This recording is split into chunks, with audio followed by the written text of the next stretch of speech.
Welcome back to the Strength Starts Here podcast. I am your off-season chubby host, Rafe. Miss Beast, Mellisa.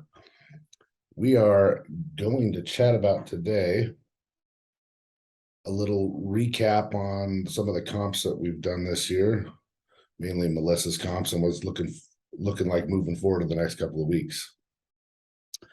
I think we'll start, a little bit farther back, maybe around July timeframe. It's moving into the USA's for me, where I competed at the USA's in the men's open heavyweight division. And then that was in Vegas. We came back to the house we were there for a week. We came back to the house for one day and we headed to Texas for 2 weeks for the Texas Pro, which we had a blast down there, meeting a lot of new bodybuilding friends at the Gasp and Better Bodies 40th anniversary at Destination Dallas.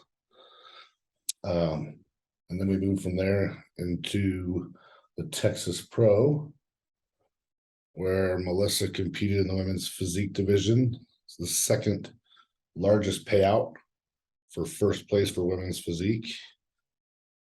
Total of, how much was it? Came home with a 15 grand check. Compliments to Sarah Villegas, an AFS premier, her gym in Texas. So Sarah's the reigning two-time Miss Olympia in the women's physique division right now. And her and Ollie, her husband, own AFS Premier. And they've been sponsoring for the last 2 years the Texas Pro, giving all the prize money for it. Really kind of promoting the WPD, the women's physique division, which is pretty awesome for these women's, because I think they're overlooked in this division in particular. Got Jake Wood really doing a good job promoting the women's bodybuilding side of things, and Sarah stepped up and started promoting a little bit more of the WPD division. But did you have a lot of fun down there in Texas? That was probably my favorite show to date. I really enjoyed our time in Texas altogether, but everything went smoothly aside from a little hiccup on the arrival. Which one? So we had this. Mellisa always gets an Airbnb, and she took care of the whole booking and everything. I was just the driver. Okay, I got to preface that. So we pull up, and as always, we're 17 hours later than we want to be. So it's 10 or 12 p.m. at night. I was late as shit. And there's a lockbox where we get our keys at for the unit. And this is it's a brand new. This is a gigantic, like, apartment style complex. It's brand new. It's really nice. Gated. And so I snuck in. We got in the gate because someone had driven out, and I just drove in before we even had the keys. So I just pull up and, hey, go find the keys. That's where I went wrong. So I am dieting, miserable feeling. It's late as shit. I am exhausted. I don't think I did get Chipotle that night. Chipotle was in the truck. We got it on the way in. So I was like so eager to eat my Chipotle and so excited for that. Because it was a refuel meal. Because I had a refeed that night. But obviously we had to get up to the room first. But I'm feeling like shit. My legs are like freaking, I say they feel like static. Other people think it's cement, whatever. My legs felt like crap. I didn't want to walk. Like, I just had zero energy. I was zapped. So Rafe's like, get out of the truck. Go get the key so we can find the room. So I'm like, oh, great. Leave me in charge of freaking finding something. She booked the place, guys. So I grew up with my parents. We'd roll up, all the kids in the car. One adult would run out and check everybody in. So I'm just doing what I was used to. Wrong for this relationship. Let's just put it that way. It's supposed to be my job. So I get out of the truck, and it's, like he said, the middle of the night. Well, it was late. It was like 10:30 probably. Yeah. But there's no, like, the office is closed. Like, there's nobody. They said if you arrive after 9 p.m., like, you're on your own. You got to figure out where the key is and figure out your way to the room. There's nobody there to assist you. So I'm like, great. So I follow the directions on the Airbnb email that they sent me where to find the key. And then thankfully there was a gentleman outside that I stopped, and I was like, hey, where is this office and he showed me around the corner where I needed to go. So I go to where I think is the correct place to find this key. And I'm messing with this keypad thing and nothing is working. And I'm getting even more frustrated because, like I said, I'm hungry and I feel like dog shit.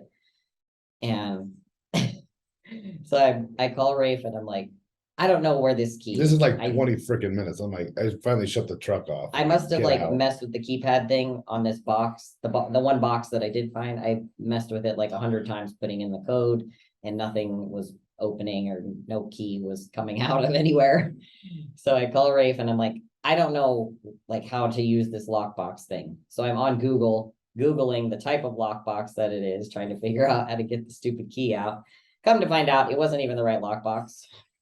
I look over. There was and a there's set of them like on the rails behind like her. another pillar over because it said the third pillar. So I went to the third pillar. Well, it was the third pillar, but it was like on a fence at the very bottom. So I find like the line of lockbox. I'm like, oh my God, are you freaking serious?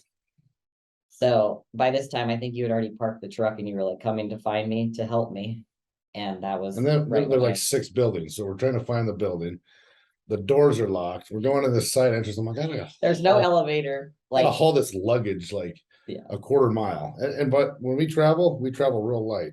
We take a full size truck and load the son of a bitch. the It's thing was full. the backseat of the truck was full to the roof. It's like Legit. Like we have so much stuff, but we're gonna be there for 2 weeks. We had to bring all of our food, everything I need for the show, and I'm not leaving anything in the truck because I've heard too many horror stories about people's stuff. no, we getting needed everything stolen. in the room anyway.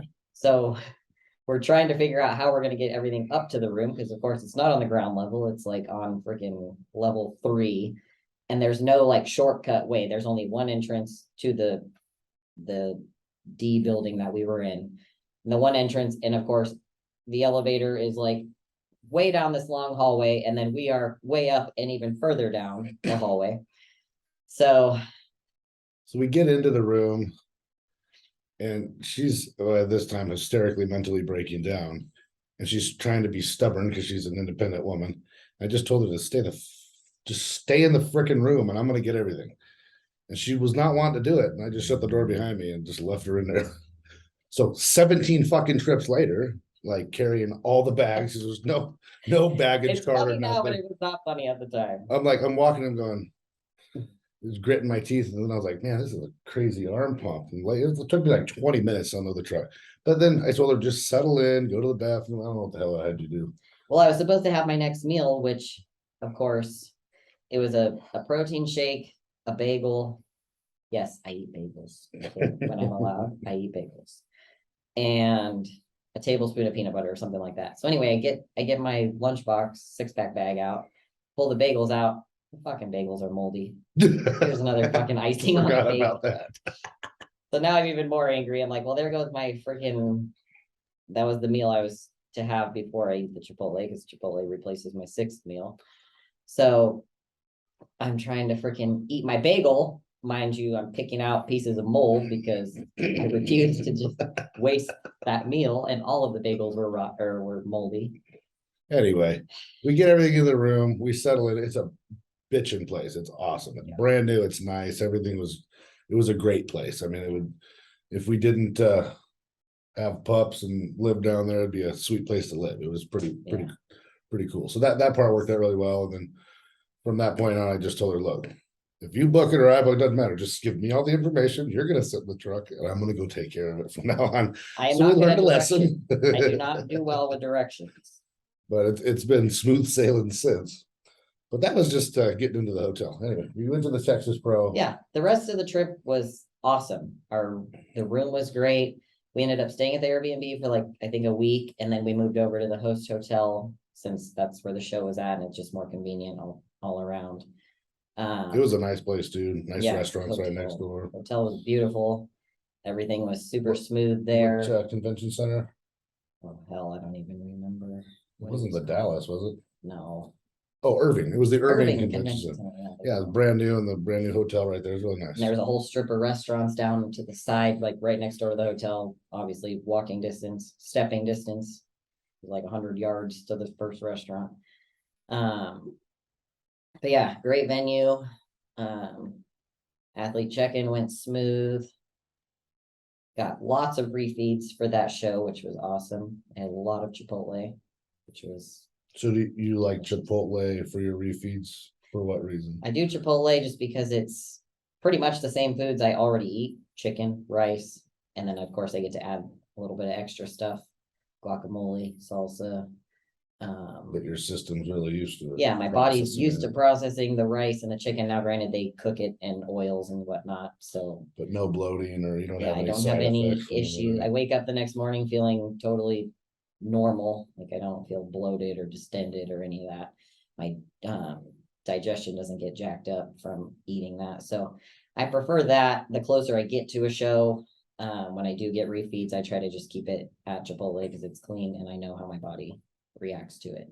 When I'm further out, of course, I might have like a burrito from a burrito shop close by the house or whatever. I mean, the further out I am, the less I worry about those type of things. But as I get like a month Well, this- out from the yeah. show, I just keep it clean. Just do Especially Chipotle. days out, right? Because you don't want to bloat, you don't want to be dealing with I don't have any indigestion. issues. Yeah, I'm gonna be shitting my pants. But I know Chipotle does not make me shit my pants. So Chipotle wins. Chipotle sponsor me. Still waiting. Been waiting for like a year now. Haven't heard from you guys. But the venue was great. Everybody was anticipating her win. But there was a lot of supporters for, is that Ashley? Yeah. Yeah, Ashley. She was the reigning champ from last year. So it was a ton of support for her. She's a great poser. She's got a great physique. Mellisa was able to take the win there though. And it was just a great time. Then we headed back home. I had decided that I'm going to compete in the North American. So there's 5 weeks between the USA's and the North Americans. Hadn't planned on that. It was a kind of a last minute call. So Mellisa stayed here. I went out there for, I think it was like 6 days and competed in that show. Made a lot of improvements from the USA's to there. Didn't get the placings I want. So it was just time to shut it down for a long off season and start cranking it up for probably this time next year. I think I'm gonna probably do nationals next year. We'll see. But then started moving on. Where we took a little vacation to Seattle. Mellisa had never been to Seattle, so we went downtown. I had 4 or 5 days. Yeah, it was 5 days. Yeah, it was good little. That was the second time since we've been together that we've taken a trip that was Not bodybuilding. yeah, it was specifically for now. We say not bodybuilding. But we, of course, we trained. We spend 3 or 4 hours training every time we're there, but that's what we love to do. So it was a great No competition. Yeah. We went somewhere without having to go attend any kind of competition. Found a great little gym that happened to be only like 5 minutes away. It was awesome. And they had just opened it like 2 or 3 months before. It was the second location for, what's it called? The shop? No, that's not the shop. The gym. No, that's San Diego. Mm. Gosh, I don't remember. Yeah, whatever it was called. Cool little The place. big iron gym. So it was their second location. It was a little bit smaller than their big one that I was planning on going to, but this was so close and it had great equipment. So it's like, yeah, we went there. It was very convenient, awesome.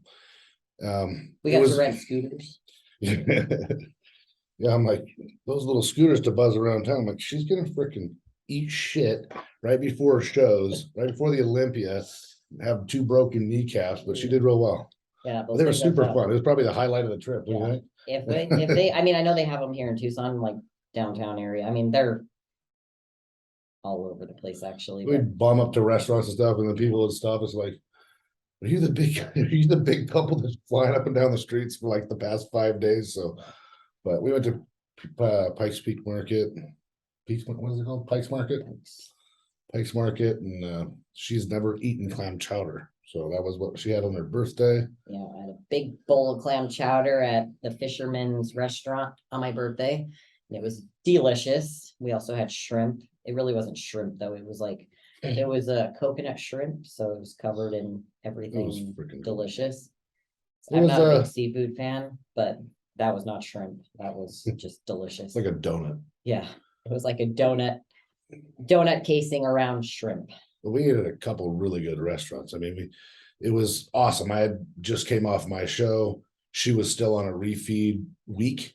So she was kind of off planned. I mean, still eating normal food, but also have a cheat meal at the end of every day. I was rebounding off of my Texas Pro show with, I obviously competed in the Arizona Pro, but there was a 12-week break in between the two.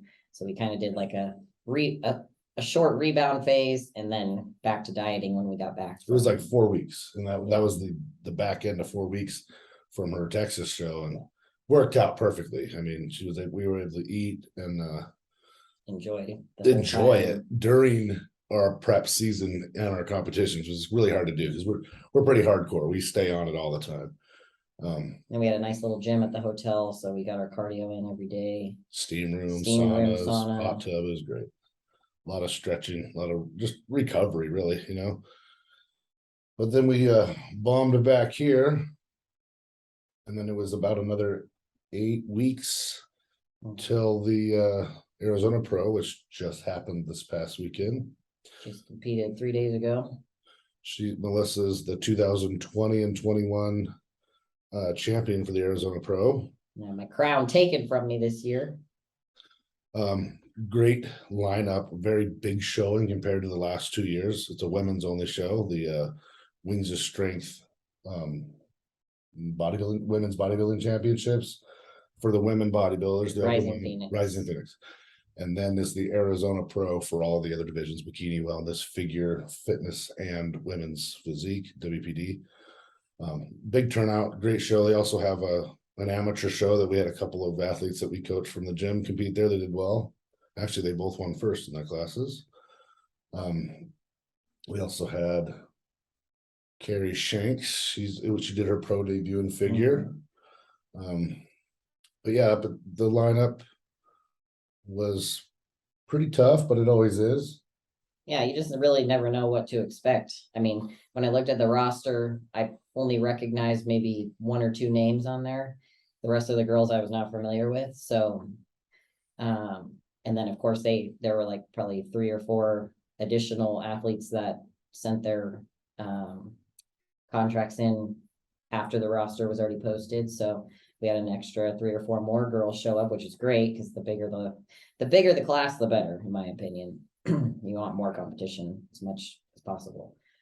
So Antoinette Downey gave me a run for my money, and she ended up taking the crown. So props to her. She looked fantastic. She brought excellent conditioning, and judges' feedback just says I won pre-judging, but I lost it at finals because I softened up too much. It is what it is.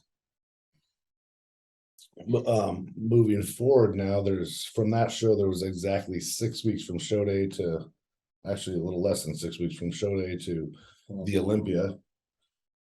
And this is a big lineup this year for all divisions, but even we've already got, I think, 20 or 21 qualified, and then the top 3 in points. So 3 in points, and then there's a show. There's the Romania this weekend. This coming weekend. And I think it's done. I don't think there's any WPD there. I think this was the last WPD qualifier. So I think our class for the Olympia will be about 23. Pretty good size. Yeah. Assuming all the girls that are points qualified all decide to compete. Do it. And this is gonna be one of the best women's physique Olympias, in my opinion. There's some really, really tough competition. It's gonna be close. I don't even know how to put into words.